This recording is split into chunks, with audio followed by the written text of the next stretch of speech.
नमस्कार, मी खडतर प्रवास संपादक तथा खडतर प्रवास यूट्यूब चॅनलचा मुख्य संपादक प्रभाकर लोंढे। आज आपण धाराशिव शहरामध्ये भारत विद्यालय या शाळेच्या समोर असणाऱ्या नगरपालिकेने टाकलेल्या कचरा डेपोच्या ठिकाणी आलेलो आहोत। नगरपालिकेने हे जी घाण टाकली कचऱ्याच्या स्वरूपाने, एवढी दुर्गंध या घाण्याची येते की ही घाण नगरपालिकेने शहर सोडून किमान एक 10-15 किलोमीटरच्या अंतरावर ही घाण टाकली पाहिजे। कारण या घाणीमुळे समोर असणाऱ्या भारत विद्यालय, या भारत विद्यालयामध्ये असणारे लहान लहान मुलं आजारी पडू शकतात आणि या घाणीमुळे या शेतकऱ्याचं खूप मोठ्या प्रमाणामध्ये वाटोळं होत आहे। इकडल्या बाजूला गणेश नगरचा भाग आहे, या गणेश नगर पर्यंत या घाणीचा दुर्गंधी जाते, लोक तिथले सुद्धा आजारी पडतात। अशी परिस्थिती या कचऱ्याची आहे।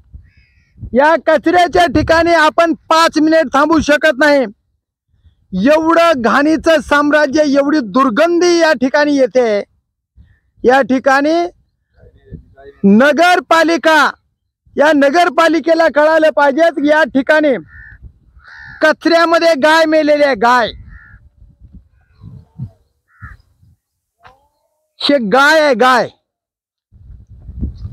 कचरा त्या गायीवरच आहे।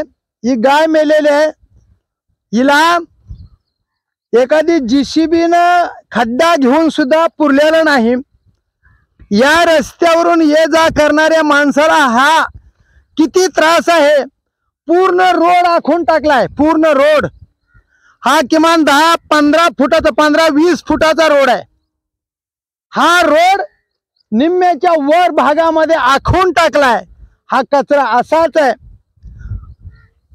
नगरपालिकेच्या CEO मॅडम वसुधा फड मॅडम आहेत, काही केल्या कुणाचं ऐकायला तयार नाहीत।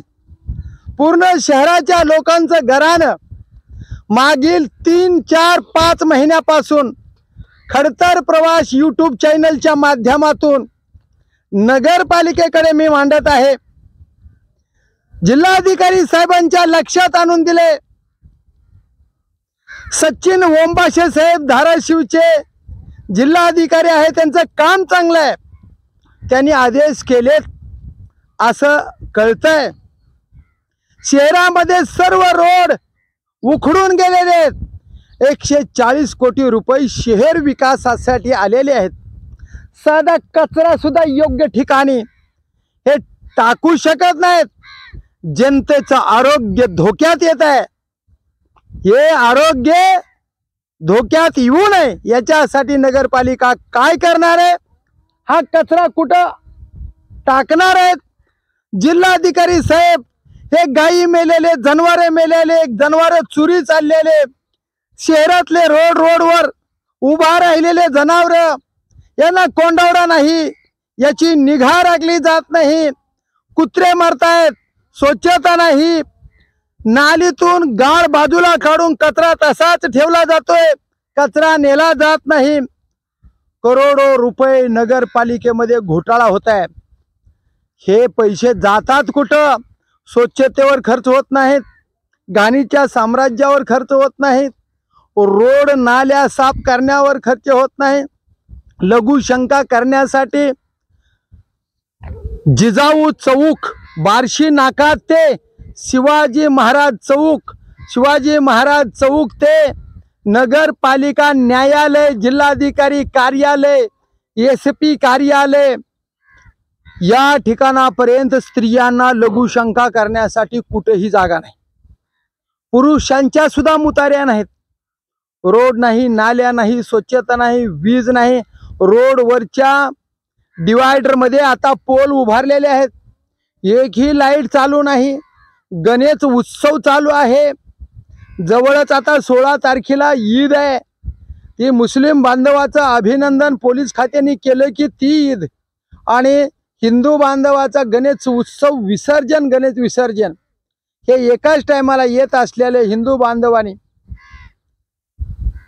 एकत्र येऊन मुस्लिम आणि हिंदू बांधवांनी एकत्र येऊन शांतता सलोखा समितीच्या बैठकीमध्ये पोलीस अधीक्षक DYSP राठोड साहेब आणि शेख साहेब शहर पोलीस निरीक्षक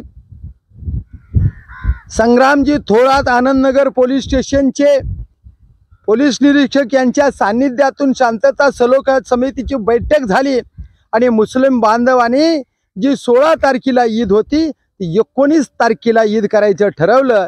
याचं कारण असं की हिंदू बांधवाच्या अत्यंत चांगल्या उत्साहामध्ये व्यत्यय येऊ नये, दोन्ही हिंदू आणि मुस्लिमचं हा उत्सव पार पाडण्यासाठी पोलीस डिपार्टमेंटवर जो तणाव येणार आहे तो तणाव येऊ नये अशा पद्धतीने पोलीस खात्याने विनंती केल्यावरून मुस्लिम बांधवांनी 3 दिवस आपली मुहम्मद पैगंबरांची जयंती पुढे ढकलली आणि शांतता राखण्याचं काम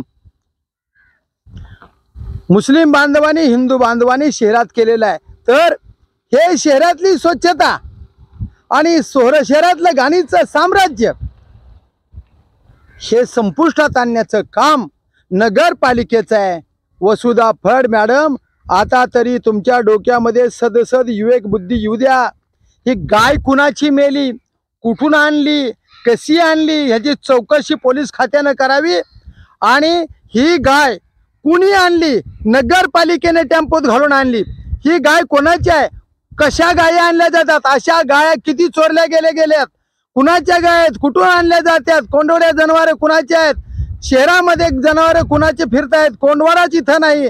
या सर्व गोष्टीचा विचार नगरपालिकेने करावा आणि अशा गैरकारभाराला आळा घालण्यासाठी जिल्हाधिकारी साहेबांनी वसुधा फड मॅडम यांना आदेश करावे आणि शहर शांततामय स्वच्छतामय ठेवावं एवढीच जनतेकडून अपेक्षा आहे। तर पाहूया येणाऱ्या काळामध्ये नगरपालिका या सर्व गोष्टीकडे कसे लक्ष देते ते येणाऱ्या काळातच। मी प्रभाकर लोंढे, खडतर प्रवास यूट्यूब चॅनल संपादक, या चॅनलचा मुख्य संपादक। या चॅनलला सबस्क्राईब करा, शेअर करा, लाईक करा, बेल आयकॉनचं बटन दाबा आणि असे समाजहिताचे वेगवेगळे व्हिडिओ पाहण्यासाठी खडतर प्रवास यूट्यूब चॅनल